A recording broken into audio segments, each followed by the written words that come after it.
Leftist millennial wins election as Chile's next president by Patricia Luna and Joshua Goodman. Associated Press, Santiago, Chile.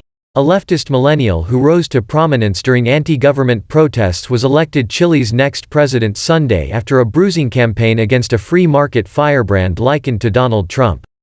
With 68% of 46,887 polling stations reporting, Gabriel Boric had 55% of the votes, compared to 45% for his opponent, lawmaker José Antonio Kast. Kast recognized defeat and called his opponent to congratulate him on his grand triumph, as supporters of Boric gathered in downtown Santiago to celebrate. This is a breaking news update.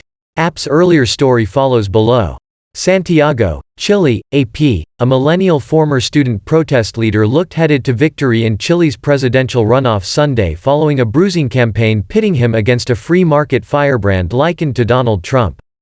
With 50% of 46,887 polling stations reporting, Gabriel Boric had 55% of the votes, compared to 45% for his opponent, lawmaker José Antonio Kast.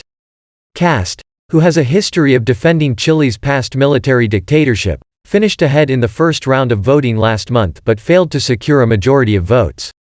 That set up a head-to-head runoff against Boric, who finished 2 points behind. If Boric's lead held, he would be the first candidate elected president after losing the first round. He was able to reverse the difference by expanding beyond his base in the capital, Santiago, and attracting voters in rural areas who don't side with political extremes. For example, in the northern region of Antofagasta, where he finished third in the first round of voting, he trounced Kast by about 20 points. The two candidates couldn't be more polar opposites.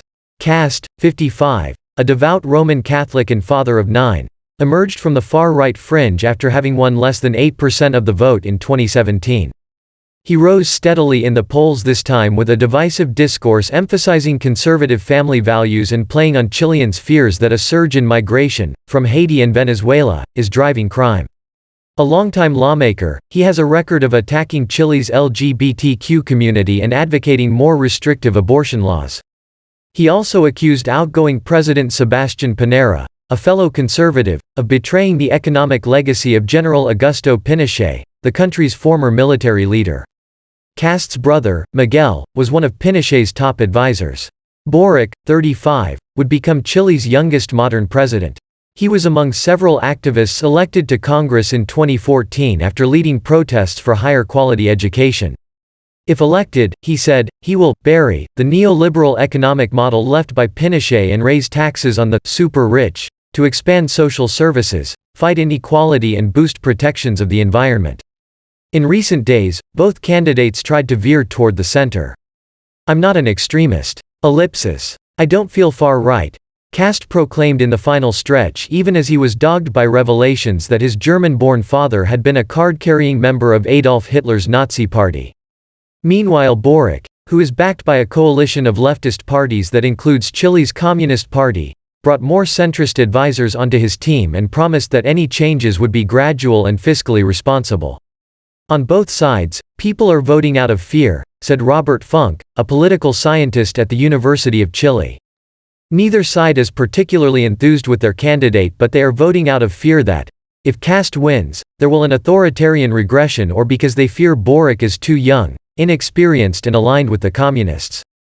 Whoever wins is likely to have a slim mandate and will be hemmed in by a divided Congress. In addition, the political rules could soon change because a newly elected convention is rewriting the country's Pinochet-era constitution. The convention, the nation's most powerful elected institution, could in theory call for new presidential elections when it concludes its work next year and if the new charter is ratified in a plebiscite.